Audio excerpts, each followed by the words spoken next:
Many people I find are trying to attract the perfect partner or trying to make the perfect business, build the perfect business without actually having done this work first. I'm Sonya Morton Firth and you're tuned in to the Sonya Morton Firth Show. Today I talk about how men should treat women with international DJ and best-selling author Mark Wilkinson. You look at any successful relationship, you can watch people do it. You can see the feminine test the masculine all the time. If the masculine can pass the test, then there's harmony. Mark Wilkinson, welcome back. Thank you, Sonya. Thanks for having me back. And you know what? It's been about a year exactly, I think, roundabout, the week or so, that you were sitting in this very flat on a scorching hot day. I remember it was hot then as well. I think it's the hottest day of the year today as well. I bring the weather with me. I bring the sunshine. You do. You bring the sunshine. Mark, listen, thank you so much for coming back. And I wanted to get you back here because so much has happened with you since we spoke a year ago. Book launch, launching a track, and your first live event. So tell me, give me a quick synopsis. Where are you now? Yeah, it's been an amazing 12 months, and thanks for having me back. I appreciate it. Life Remix came out just about a year ago, like you said.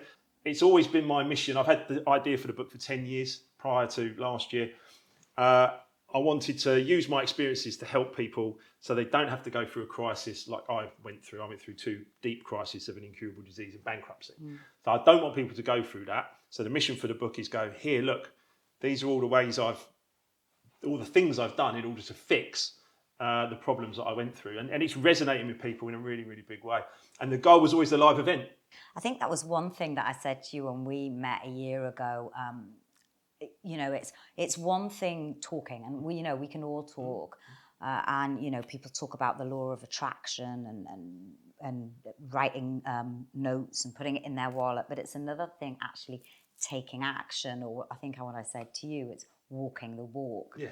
And I really believe that that's what you've done, and it's you clear evidence of that, because we spoke a year ago and you said this is what I want to do. Yeah, absolutely. If you want any evidence of the law of attraction, read that, read Life Remixed, and then understand and see what I've done in the last 12 months and see what we're going to do in the next 5 years.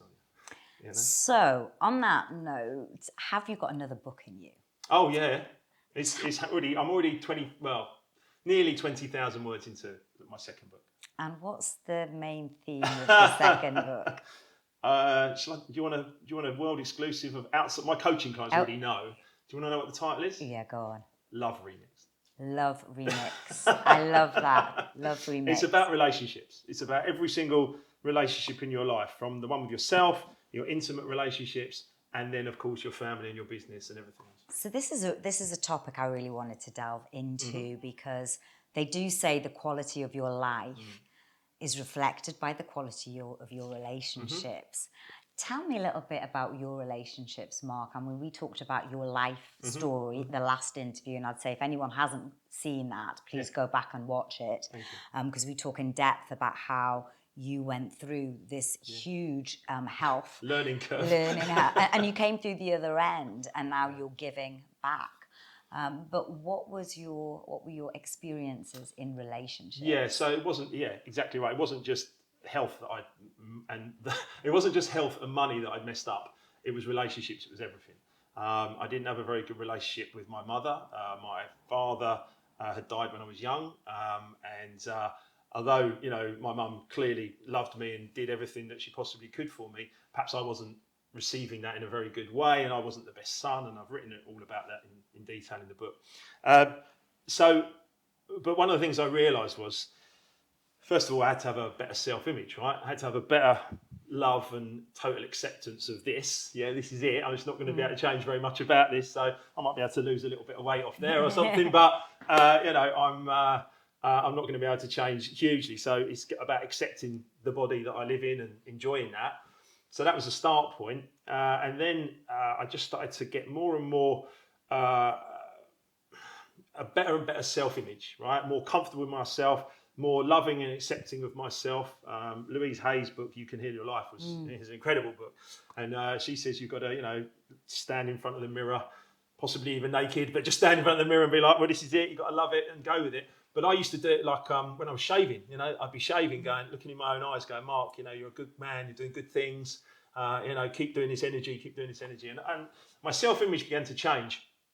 and gave me more confidence to go out and recover from the bankruptcy and everything else that I'd been through.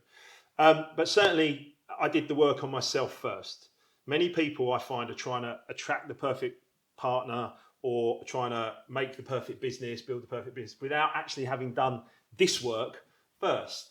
And while I was bankrupt and living in my mum's spare room, I was running marathons and I had a bit of time on my hands.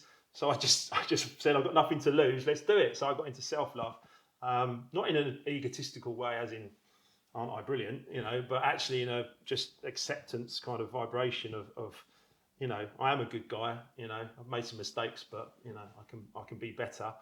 And I got into all of that, and then it just started to develop and develop and develop. And since I practiced this way, I then just started to attract everything and everybody that I needed.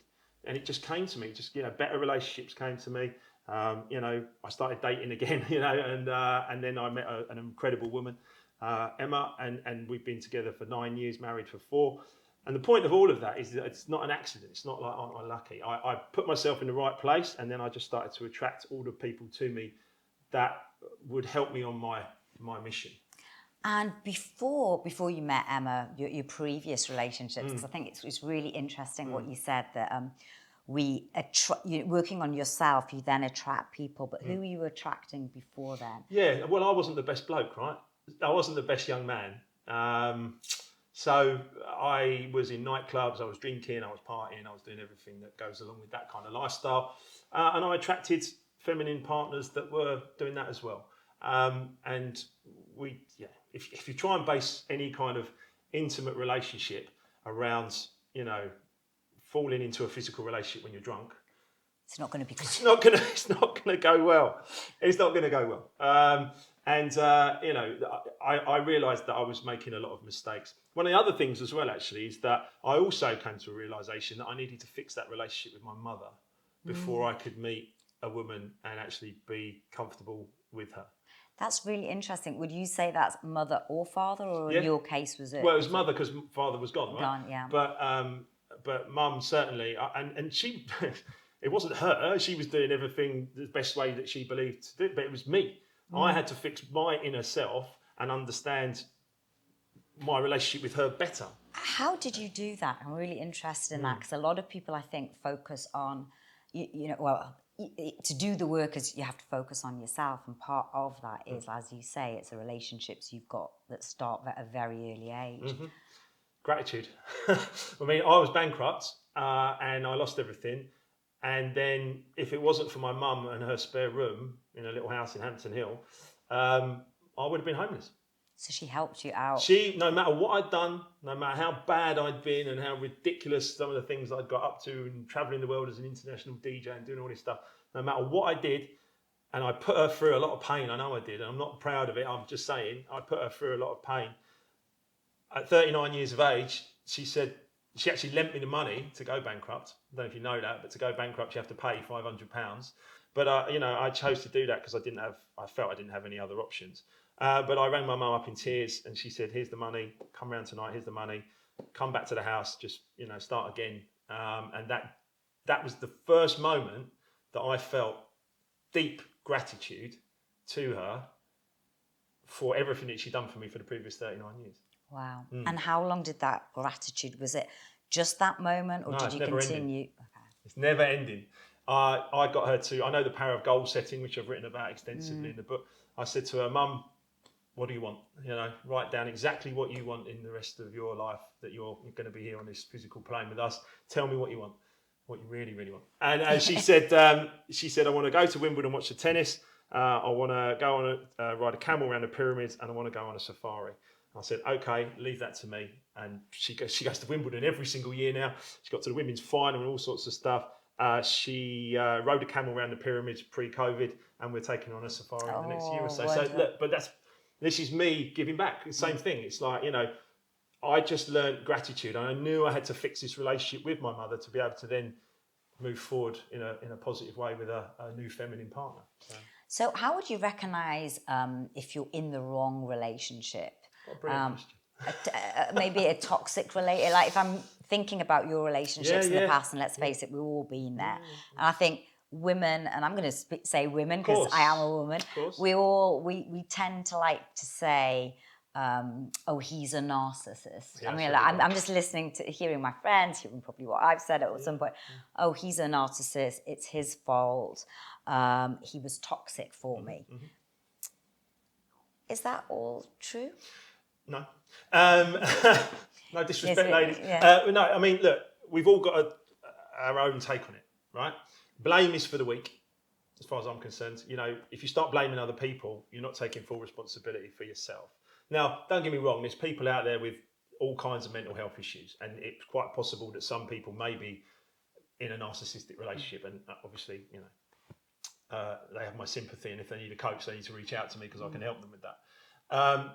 What I would say is that what we have to understand is the masculine and feminine energy between all of us, right? So the doing is the important part of this. You know, it's important to understand that masculine energy is very important, as is the feminine energy. I was brought up by my mum largely. Loads of feminine energy. Thank you, Mum, for that. Because now I understand the feminine side of myself, and I've had to learn the masculine side of myself because I didn't have that guidance from a father figure. But I've done that. I've reached out. I reached out to Bob Proctor and David Dida and Tony Robbins and all these amazing coaches and got them to coach me around masculine and feminine energy. And now I understand it in a very good way. My feeling is I'm quite a balanced individual. When I need to go into my masculine, I'll be purpose, I'll be decisive, I'll be driven, I'll be goal setting and achieving, all of that. And then other moments, I'll slip comfortably into my feminine where I'm just going to be relaxed. I'm going to play some music. You know, I'm going to just enjoy myself in a great way around other people. And it's important to get both of those energies correct. We've all got them within us, and there are some basic needs. And if I talk to you, to the feminine part of you, the feminine side of any one of us needs to be safe, seen and heard. Would you agree? Yes, absolutely. Absolutely right. Absolutely, right? yeah. So how many masculine people watching this, and remember I'm not saying men or women, how many masculine people watching this are making sure the feminine person in their life is feeling safe, seen and heard? Because if you want success in a relationship, you've got to take care of those three things for the feminine if you're a masculine person. Now, as a woman, what do we have to do on the opposite side? There are other requirements. Certainly physical from the masculine. The masculine wants the physicality. Also, some praise and some respect, right? However, there's a little caveat to that, which is that the feminine is always testing the masculine. And they're testing them to make sure that you can't deflate them from their purpose, right? Their purpose has got to be, out there, and you've got to believe in that in order that you believe in the relationship. So you are making sure that obviously that they're purpose driven. So you test them just to make sure, give them a little jab, yeah. And the other one is to make sure that they're worthy of your love. And sometimes they don't pass that mark. No, very often, a mediocre man such as I used to be would fail that test, often. And therefore, I used to fail all the tests from my feminine partners. Because I was quite in my feminine, I didn't really understand my masculine. So I was in my feminine a lot, and I failed these tests consistently, and then the relationships didn't work. So what could you do? I could have learned to become a better version of Mark and actually be able to pass all of those tests. There's an amazing book by a guy called David Dida, who I mentioned earlier. He wrote a book called The Way of the Superior Man. And it tends to put off a lot of people because of the title. It's superior, right? What it means is Mark not being a mediocre man, but being a superior version of Mark, right? I've written about it extensively, actually, in my chapter 13 in Life Remixed. All of the ways I've learned to improve myself to be able to attract what it is that I would like into my life. But when I look back at any relationship when I was younger, I failed the test consistently. And it was not conducive to being successful. And I kept wondering why. Why is my heart breaking? Why am I breaking her heart? What's going on here? What I didn't understand. And I did what any sensible person would do. I read books. I read books from sensible people that had studied this stuff. And then I put my own take on it and wrote it in my own book. But the other thing I would say to any masculine partner in any relationship is make sure that you find the feminine person whose test you can pass with ease, and you can bring humour. It's not laughing at it's not like, but it's like bring some humour, breaking through any feminine cycle, any kind of problem, being able to break through that and bring that humour to the relationship at any moment. I think that's really interesting. What do you think, though, these days where, men and women's roles have changed so much, and women have become not only the boss in their own right, but they're also going out to work, they're entrepreneurs, Brilliant. they can be the ambitious and driven ones. Does that mean that we're looking then for feminine men? No, in fact, far from it. I would say that the feminine women that are going into their masculine in order to accentuate and actually get success for themselves. We need to celebrate those people because they're doing an amazing job and they're bringing that great energy. However, I'll give you an example from my own life. So Emma's a very successful businesswoman. She gets in there, she makes decisions, she does everything she wants to do. Everything is under control in her business world and she's on it, right? And then I'll walk into the house after a really busy day. I open the door, I walk in. Hello, there's Emma, there's Frankie, the puppy, we're all like, hey. And she looks at me and she says, Wilkes, she's like, shall I take Frankie for a walk or shall I take him to the pet shop? Right? Now, I know she can answer that question for herself. She's a decisive, she knows what she can do, right? And Emma can be in her masculine and her feminine. But at that moment, she doesn't want to be the decision maker. At that moment, she wants me to care enough to offer a decision, right? If I went, you can do, I'm too busy, see you later, I'm off, I've failed the test immediately. But if I turn around to her, which I did, because I'm on it, I know what I'm doing here, I turned around and I said, why don't you take Frankie for a walk and then take him to the pet shop because he loves the pet shop and then, his energy's, sorted out. And she went, okay, yeah, I'll do that. Now, that's one teeny tiny example of me stepping into my masculine, offering her a decision when she doesn't want to make that decision. At work, she can do that, no problem. But in the home, in a relationship, in an intimate relationship, you've got to have those roles. And when she asks me something, I've got to offer a decision. Do you ever find those roles creeping so Emma, maybe not just Emma, but you've been so at it all day in work, and then you've come home and you bring that attitude to the table. No. So you're like, no, we've got to do this. No. This is not about being forceful. It's not about saying it's my way or the highway, we have to do it this way, this is my ego. It's not about that at all. It's just offering a decision. Do you think that we stay, I think I know the answer to this, I know the answer to this question. Why do people stay in relationships too long? Well, the goal here is to find a relationship where you totally accept yourself. He or her, she or he or whatever, they totally accept themselves, and then you totally accept each other. That's the goal. The reason that we stay in relationships perhaps for too long, if they're not serving us or uplifting us, is a lack of self-love, I would say. If she loves me, then I must be all right. If he loves me, then it must be all right. But most people don't even really know what love is. When do you think you find that? I found it through a crisis. I found it through a personal crisis, and that's why I share it out to everybody. But, I came up with the definition of love is total acceptance. Start with yourself and then give that to other people. And that's really important. And I want to add one other little thing actually about the masculine as well. This is really important, and I'm going to share this at our live event when we're talking about relationships. The masculine person will always gravitate towards the feminine person who will assist him or her in their and it purpose. Could be him and him. Sorry, we haven't said this. Of course. Because we're not just talking about, it could be a gay relationship, to men, to women. But in those relationships, you'll often find a more masculine partner and a more feminine partner. Yes. If you've got two masculine people together, there's not an attraction. The polarity is not there. If you've got two very feminine people together, there's not a polarity, there's not an attraction. So there always needs to be a masculine and a feminine partner for that attraction to work in a relationship. So yes, you're very right, and thank you for that. But as I said, the masculine will always work with a feminine person who will help them grow to where they want to get to.